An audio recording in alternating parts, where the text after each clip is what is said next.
विधान परिषद निवडणुकीसाठी महायुतीने आपला नवा फॉर्म्युला समोर आणलाय। शिवसेना 4 आणि राष्ट्रवादीला फक्त एकच जागा दिली गेली आहे का?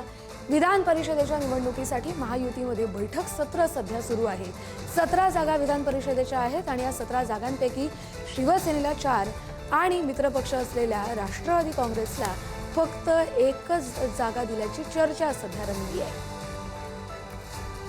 अधिक अपडेट घेऊया आपले प्रतिनिधी सुशांत सावंत यांच्याकडून। सुशांत, कस्तुरी महायुतीच्या फॉर्म्युल्यामध्ये बदल झालेला आहे। याआधी आपण जर बघितलं तर फॉर्म्युला त्यामध्ये भाजप 12, शिंदेसेना 3 आणि राष्ट्रवादीला 2 जागा देण्यात येणार होत्या। मात्र एकनाथ शिंदेनी 3 जागा घेण्यास स्पष्ट नकार दिल्यानं आता त्यांना 4 जागा तर राष्ट्रवादी काँग्रेसला फक्त एकच जागा दिली जाणार अशी आपल्याला विश्वसनीय सूत्रांनी आणि भाजपच्या एका बड्या नेत्याने माहिती दिली आहे। आपण जर बघितलं असेल तर स्थानिक स्वराज्य संस्थांच्या निवडणुका झाल्या त्यामध्ये भाजपचे सर्वाधिक सदस्य जे आहेत ते निवडून आलेले आहेत राज्यभर आणि याचमुळे भाजपचा 12 जागांवर दावा आहे।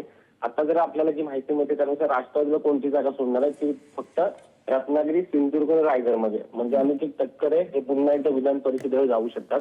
तर एकनाथ शिंदेच्या शिवसेनेला ठाण्याची जागा जी आहे जी त्यांचा दावा होता की ठाण्याची जागा आम्हालाच हवी, भाजपचा दावा होता की ती आम्ही लढणार। मात्र आता त्यावर तोडगा जो आहे तो निघालेला आहे आणि एकनाथ शिंदे यांच्या शिवसेनेला ठाण्याची जागा सोडण्यात येणार आहे।